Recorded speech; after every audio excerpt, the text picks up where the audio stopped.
Show. I'm Belinda Sandor, and also known as Rocket Girl. And today we're going to talk about my two favorite ways to overcome chicken chatter and get into action.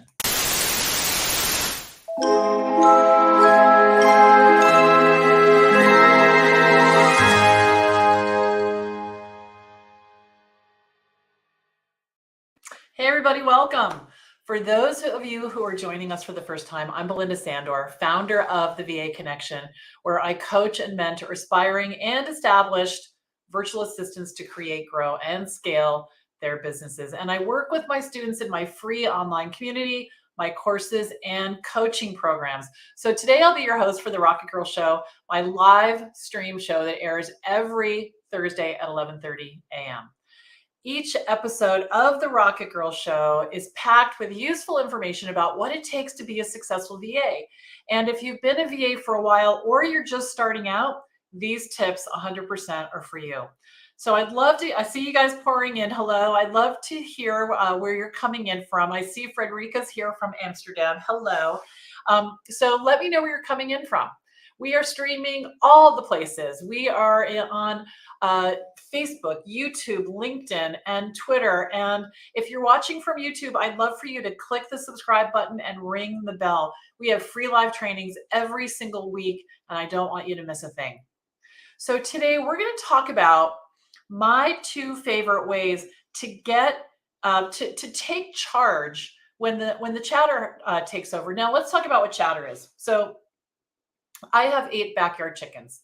They talk a lot, and it sounds like this. And I have this one chicken. Her name's Lillian. I love her so much.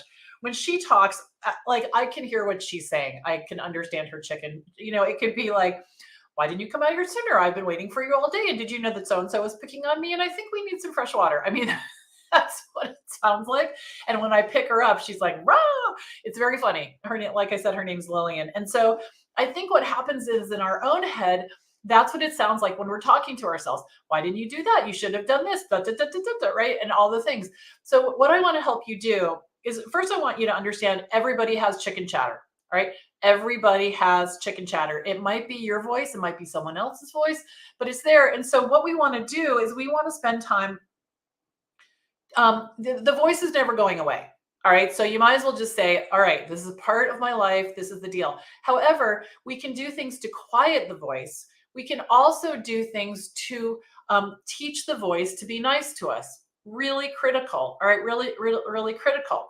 So it looks like Pamela's here and Heather and Yvonne and George. And I know a bunch more of you are here because I can see you. I can't see you, but I can see the number of viewers. So thank you for coming. Good. All right. So when we're starting a business as a virtual assistant, we tell ourselves that before we tell anyone about our business, we want everything to be ready, right? Ready? Okay. What is ready code for? Perfect, right? It's code for perfect. And the thing is that we all have our own unique list of what perfect entails. Some of us are waiting for our website to be done, right? Or their LinkedIn profile, or they need a new headshot or a business card. And the list is varied. It's also endless. It's endless. And that's the problem with the list, because you're caught in a never-ending loop of chatter, right, in your head, and it's got you running in circles. Has this happened to any of you? Yeah. Excellent. Welcome to the human race. Welcome to the human race. So this is what it sounds like. Okay, it sounds like this. I can't do X because I need to do Y, but I don't know how to do Y, and I don't want to bother anyone to ask, so I'll do Z, even though I know deep down inside that Y will get me launched and Z is a waste of time, right? That makes no sense, right? It totally makes no sense. And so you want to think about that, because it's your job to break the cycle. No one can do it for you. 100%, no one can do it for you. George says, yes. Heather says, I feel so seen.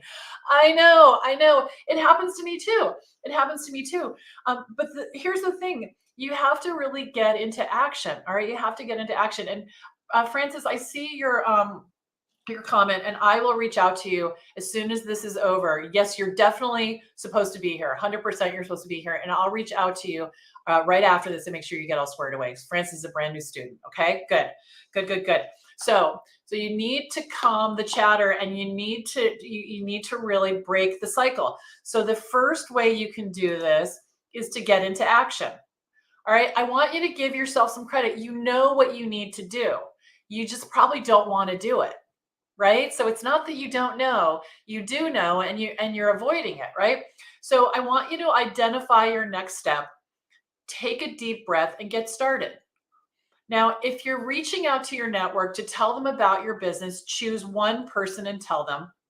Take another deep breath and tell someone else, and just keep going. So you want to get into action. Don't wait until you feel motivated. Motivation is fickle. Motivation, will, all of those things, that they're fickle, and they're just feelings. And we're in charge of our feelings, right? We get to decide. What we're going to believe and what we're not going to believe. And everything that's in your head should not be believed. Probably a lot of it should not be believed. Just because you think it doesn't mean it's real. So if you're in a cycle, with this example of telling people about your business, you just have to know that, I guess you just have to trust me, and just reach out to people, because it's the only way your business is going to take off. And all those voices in your head that are telling you they're going to say this or they're going to say that, or whatever it is that you've got going on, just push through it. Because what you don't want to do is get to the end of your life and say, I always wanted to have my own business. I wanted to be a VA. I signed up for this course, but I was just so afraid of what other people thought of me that instead I stayed at a job that I hated, and it's crushed my soul, right? We don't want to do that. We don't need to do that. So just push through it, okay? Get into action. Now, here's the other thing, and I have to tell you, this was a big deal for me. This was a really big deal for me. I was not keeping my word to myself. I used to break this rule all the time. All the time. I would tell myself I'm going to do something that I knew would make my life better. Whether it was in my business or my house or whatever. And by the end of the day, I had reasons, which is code for excuses for why I didn't do it. Right? Excuses like, I'm too tired. It can wait till tomorrow. It won't make a difference, blah, blah, blah. Right. And so what I want you to do is that I realized that more important than the task itself was how I felt when I kept lying to myself. Right. I kept telling myself I was going to do something, and then I kept letting myself down. And because it's us, we think it's not important. We think, well, I would never tell my daughter that I'm going to call her at 2 and not call her, right? We would never do that. I don't want to let her down, but we let ourselves down. And it is like, have you ever heard that expression, death of a thousand cuts?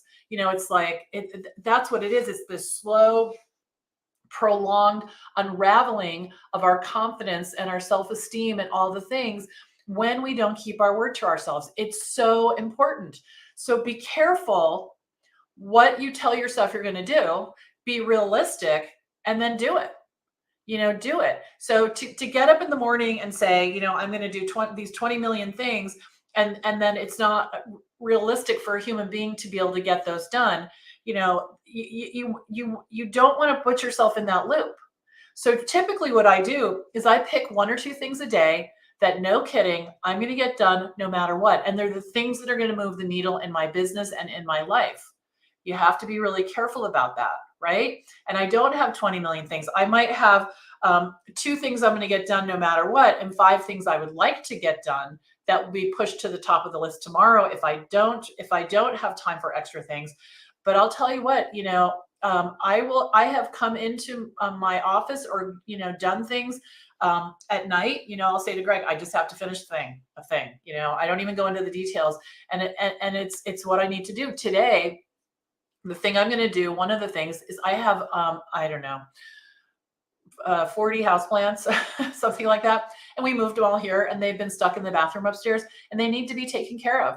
And I keep putting it off because here's all my excuses, right? I have to find a place for them. I have to water them. Some of them I have to transplant. It's not a big deal. It's not like rocket science, but I keep putting it off. And today is the day. It's on my calendar, and it's going to get done. I'm going to find a home for all of those plants. The challenge is the furniture is not set up, right? So, but the plants can't wait for that anymore. They can't wait for that. They're going to die if I don't take care of them. So pick the things that, you know, you're up against, and they're talking to you in your head. And the plants have been talking to me for about a week now. Okay. So I'd love to hear any comments you have. I see more people have come. Good morning. Hello. Yes. So when the chatter starts, stop in your tracks and say, there's the chatter. Decide what is the next action step you can take. And you know what, and even if you're wrong, like, you can change your mind what it is, but get your body moving, get your brain moving, and get into action.